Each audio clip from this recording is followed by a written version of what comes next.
Hello viewers, நான் அனிதா. இன்னைக்கு நம்ம பார்க்க போறது 12th standard max chapter 1 applications of matrices and determinants exercise 1.5ல first sum ஓட first subdivision. Question என்ன கொடுத்திருக்காங்கன்னு பாத்தீங்கன்னா solve the following system of linear equations by Gaussian elimination method அப்படின்னு கொடுத்திருக்காங்க and 3 linear equations கொடுத்திருக்காங்க. இப்போ Gaussian elimination method அப்படின்னா என்னன்னா கொடுத்திருக்க ஈக்குவேஷன்ஸ் எல்லாம் first augmented matrix pharma convert பண்ணி எழுதணும். ஆக்மெண்டட் மேட்ரிக்ஸ் ஃபார்ம்னா ஏ பார் பி அந்த டேர்ம் படி கன்வெர்ட் பண்ணி எழுதிட்டு அதை ரோ எக்கலன் ஃபார்மா மாற்றணும். ரோ எக்கலன் ஃபார்மா மாத்திட்டு அதுல இருந்து XYZ வேல்யூ கண்டுபிடிக்கணும். இதுதான் நம்ம இப்போ போட போறோம். இப்போ ஃபர்ஸ்ட் ஸ்டெப் என்னன்னா கொடுத்திருக்க லீனியர் ஈக்குவேஷன்ஸை நம்ம ஆக்மெண்டட் மேட்ரிக்ஸ் ஃபார்ம்ல எழுதணும். அதாவது ஏ பார் பி அந்த ஃபார்ம்ல எழுதணும். A bar B is equal to x ஓட கோஎஃபிஷியன்ட் 2, y ஓட கோஎஃபிஷியன்ட் -2, z ஓட கோஎஃபிஷியன்ட் 3 பார் bன்றது இந்த ஈக்குவல் டுக்கு அந்த பக்கம் இருக்கிற கான்ஸ்டன்ட் வேல்யூ. ஸோ 2 இங்கே x ஓட கோஎஃபிஷியன்ட் 1, y ஓட கோஎஃபிஷியன்ட் 2, z ஓட கோஎஃபிஷியன்ட் -1 அண்ட் b ஓட வேல்யூ கான்ஸ்டன்ட் டேர்ம் 3.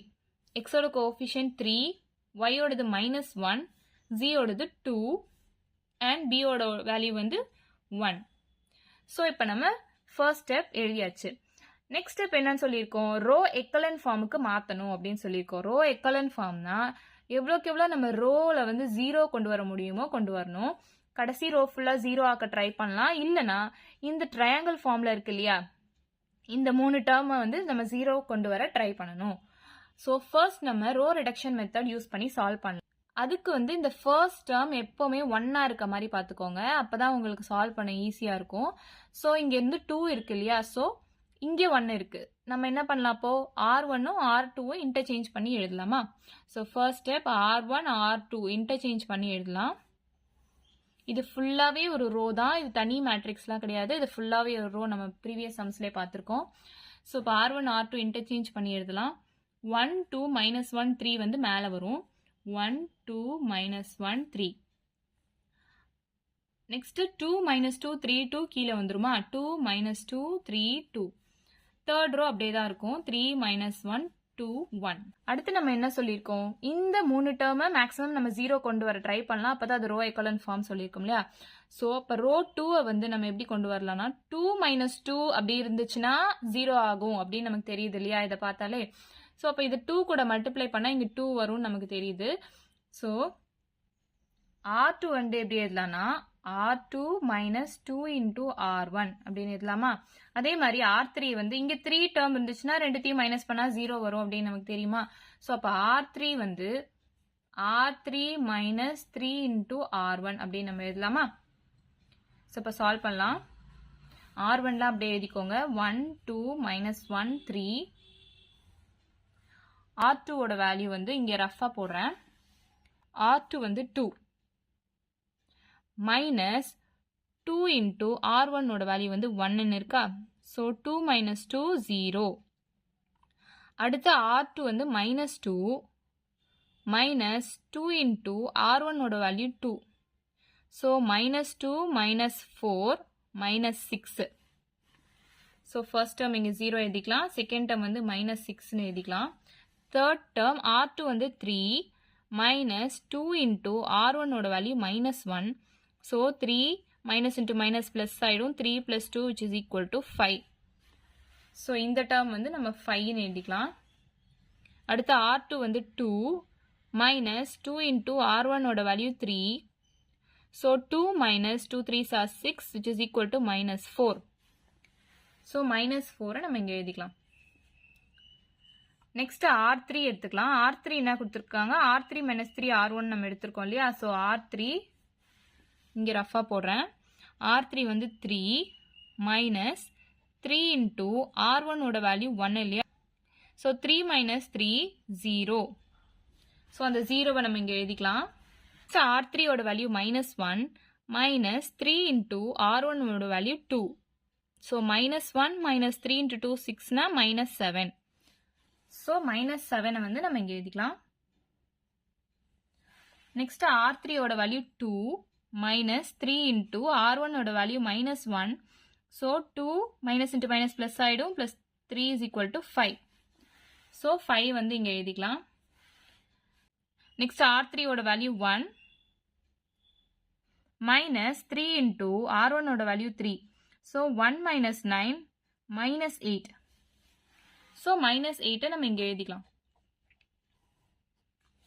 ஸோ இப்போ நமக்கு இங்கே ஒரு 0 கிடைச்சிருச்சு, இங்கே ஒரு 0 கிடைச்சிருச்சு. இப்போ ரோ எக்கலன் ஃபார்ம்னா இந்த ட்ரையாங்கிள் ஷேப்ல இருக்கிற இந்த டேர்ம்ஸ் தான் 0வா இருக்கணும். அதாவது இங்கே 0 இங்கே 0 இந்த 3 பிளேசஸ்ல 0 இருக்கணும்.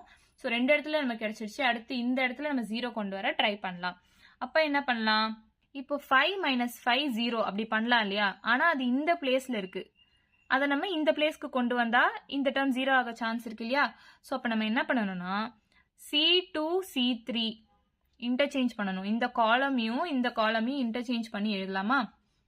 ஸோ அப்படி எழுதணும்னா 1 0 0 ஃபர்ஸ்ட் காலம் அப்படியே தான் இருக்கும்.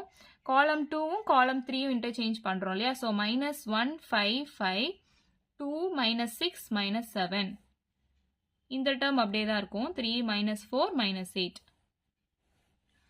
ஸோ இப்போ நமக்கு வந்து இங்கே 0 கொண்டு வரணும்னா இது ரெண்டுத்தையும் மைனஸ் பண்ணா 0 ஆயிடும் நமக்கு தெரியுது இல்லையா?